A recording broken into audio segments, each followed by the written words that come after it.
రాష్ట్ర ఆర్థిక పరిస్థితి బాగలేదు. ఇప్పుడిప్పుడే గాడిన పెడుతున్నాం, మరో ఏడాదిలో కొంత కుదురుకుంటుంది. రాష్ట్ర ఆర్థిక పరిస్థితి బాగలేదని ఊగా చెప్పకండి సార్. అందుకే అప్పులు వస్తలేవు మనకి.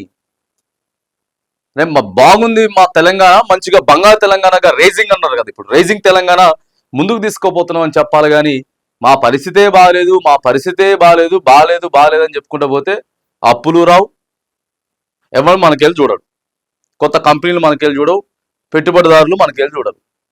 సరే ఒకసారి అంటే ఊకే ఊకే ఇదే మాట సార్, పరిస్థితి బాగాలేదు, పరిస్థితి బాగాలేదు.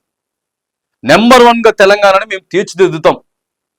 కేసీఆర్ అప్పులు చేసిండు, మేము 6 గ్యారెంటీలు ఇస్తాం, మొత్తం మాకు తెలుసు, చక్కదిద్దుతాం. మాకు 140 ఏండ్ల చరిత్ర కలిగింది రాజకీయాల్లో మా కాంగ్రెస్ పార్టీ అని చెప్పొచ్చి ఇవాళ పొద్దుగాల లేతే ఆర్థిక పరిస్థితి బాగాలేదు, ఆర్థిక పరిస్థితి బాగాలేదు.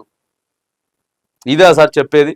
ఆర్టీసీ కార్మికులు సమ్మె లాంటి నిర్ణయాలు తీసుకోవద్దు. మరి మీరు ఫ్రీ బస్ నిర్ణయం తీసుకున్నారు కదా, ఫ్రీ బస్ నిర్ణయం తీసుకొచ్చి వాళ్ళ మీద ప్రెజర్ పెట్టిండ్రు కదా, కండక్టర్ల మీద డ్రైవర్ల మీద ప్రెజర్ పెట్టిండ్రు కదా, మరేమో వాళ్ళని మళ్ళీ సమ్మె చేయొద్దంటే ఎట్లా?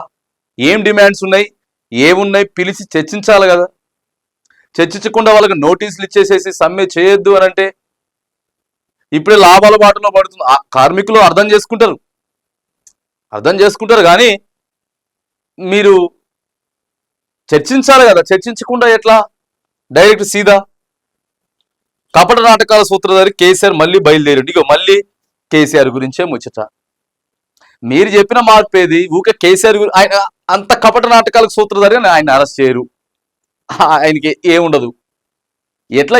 దేనికోసం అండి డైవర్షన్ అంతా? డైవర్షన్ పాలిటిక్స్ దేనికోసం? 10 ఏళ్లలో ఏనాడైనా ఉద్యోగులకు 1వ తారీఖు జీతాలు ఇచ్చిండాట. ఆర్టీసీ కార్మికుల ధర్నాలను అణిచివేసిండు. 50 మంది కార్మికులను బలి తీసుకున్నాడు. 8.29 లక్షల కోట్లు. ఇవన్నీ చేసిందనే అడుగుతా ఉన్నాను. ఇవన్నీ చేసిందనే సార్, ఇవన్నీ చేసిందనే కేసీఆర్ని పక్కగా పెట్టిండ్రు.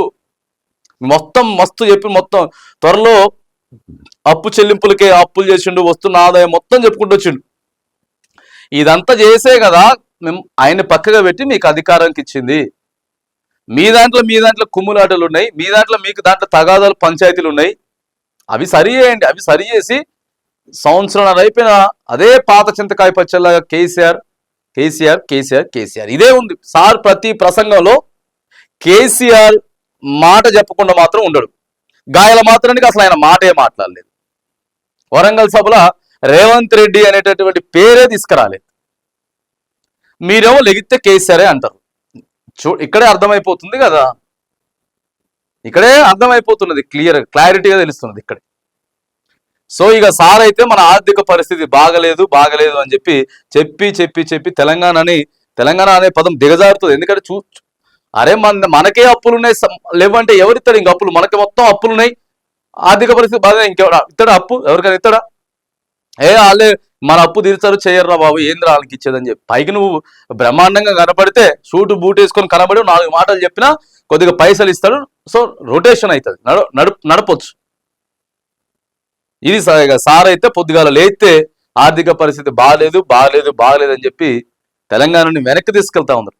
తెలంగాణని వెనక్కి తీసుకెళ్లేటువంటి ప్రయత్నమే ఇక్కడ జరుగుతూ ఉన్నది.